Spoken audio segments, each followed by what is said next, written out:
Attention Deficit Hyperactivity Disorder, popularly known as ADHD, is one of the most common mental disorders diagnosed in children, with the CDC reporting 6.1 million children between ages 2 to 17 ever being diagnosed with the disorder. Although millions of children have this mental illness, there are still many people in the world who believe ADHD is not real. When you Google the phrase, "Is ADHD fake?" conflicting results appear, with many of these sources describing ADHD as a myth, fictitious disease, and destructive psychiatric hoax. However, the people saying these things are not just everyday people, but neurologists and psychologists. So why are these individuals, people who study the brain and mental disorders, agreeing that ADHD is fake? Curious to hear their argument, I decided to click on the sources and read what these professionals had to say. What I discovered was that these people didn't think ADHD was fake, but believed the disorder was so overdiagnosed that some individuals said to have ADHD actually didn't have it. While they might not exactly be wrong, stating that ADHD is fake can cause many stigmatizing issues in children, impact their development, and even harm their future. But we'll come back to that idea. I want to shift attention to ADHD in the brain. Studies by Castellanos and colleagues and Shaw and colleagues has shown that children with ADHD tend to have smaller total brain volumes, and their brains tend to mature about 3 years more slowly than those without ADHD. That would mean brain areas of an 8-year-old with ADHD are similar in functioning to those of a 5-year-old without ADHD. The website understood.org also discusses how the slow maturation of the brain affects development of neural networks, causing them to take longer to form connections and work efficiently. Some networks said to be affected are the default mode network, which regulates rest states in the brain, and the frontal parietal network, which has an important role with making decisions and processing new tasks.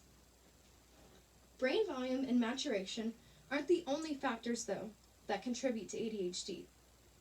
Understood.org also discusses how the neurotransmitters, dopamine and norepinephrine, chemicals that send messages throughout the brain, can also play a role in this process.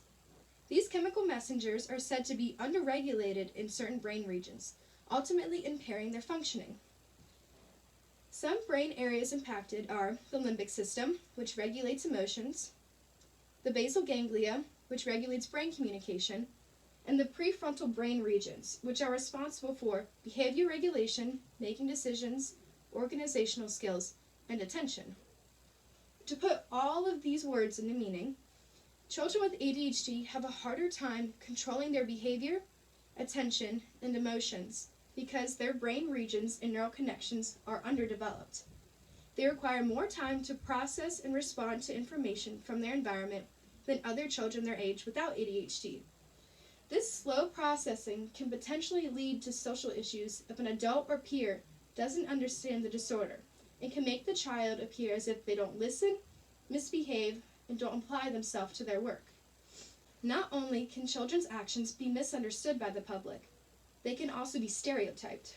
A study by Ford Jones in 2015 found that many people often view ADHD as a mental disorder seen in children who are aggressive, restless, disruptive, and male.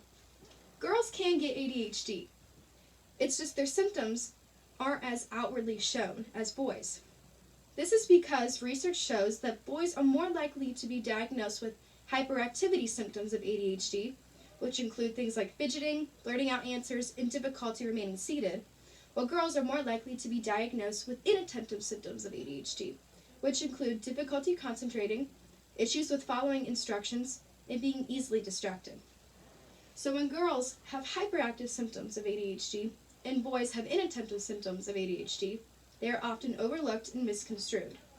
This misunderstanding and stereotyping can create a lot of stigma from society, peers, and even the child themselves.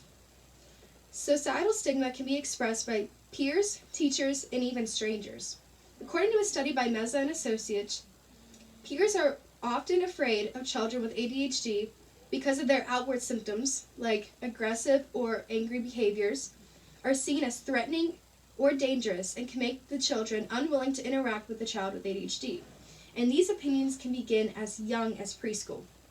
Research by Ohan and colleagues showed that teachers, if not properly educated about ADHD, can misunderstand students' symptoms as a sign that a child is misbehaving and not listening to instructions. These frustrations from teachers and peers can be projected onto the child, making them feel stupid, disorganized, undisciplined, and an outcast. Parental affiliate stigma, which is a stigma felt by a parent who has a child with a mental disorder, can also have negative ramifications on the child. This stigma stems from the perception of other adults believing the child's expressive symptoms of ADHD, like when a child is loud, disruptive, or doesn't follow directions, are caused by negative parenting practices. As McKeamy and colleagues indicated in a 2014 study, this negative parenting outlook can be internalized and eventually influence the parent to become irritable and respond more critically when their child is displaying symptoms. This criticism can, in turn, impact a child's social functioning. This study shows when a child receives criticism from their parent, they are not only more likely to have poorer social skills, but are predicted to be more aggressive to adults and socially withdrawn. It's almost a full circle.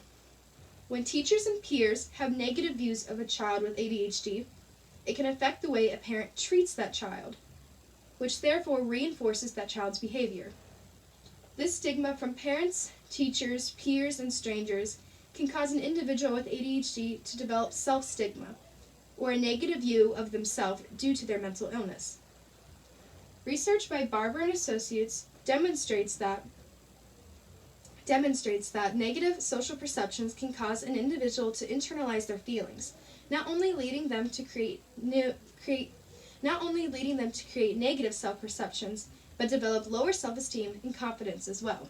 These negative self-perceptions can lead into adulthood and even affect a child's development. While many symptoms of ADHD tend to dwindle as a child grows older, studies done by Kessler and colleagues and Lara and colleagues show most of these adults will still meet the criteria for ADHD, meaning few people actually outgrow this disorder. For this reason, it is important that children receive help, not only medication, but environmental support from parents, teachers, and peers as well. Support helps a child with ADHD grow and adapt their abilities to meet social expectations, whether that is just paying attention in class to learning to control one's behaviors in public. This support doesn't just mean being there for the child, but it means actually understanding this disorder and being patient with them as they're learning new information. Because although it might appear that they're not trying to learn or not listen, they really are. This understanding is crucial to their development. With medication support, the child can flourish and learn to adapt their abilities to succeed, not only academically, but socially. By identifying ways to deal with their symptoms and improve their abilities to meet daily demands, they increase their chances of success in adult life.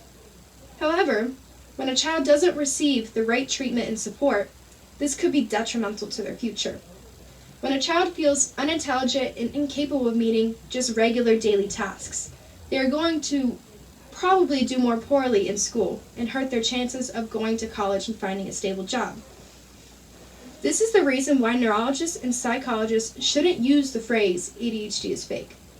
It's not fake, but stating that it is can cause others to misunderstand the true meaning behind their words.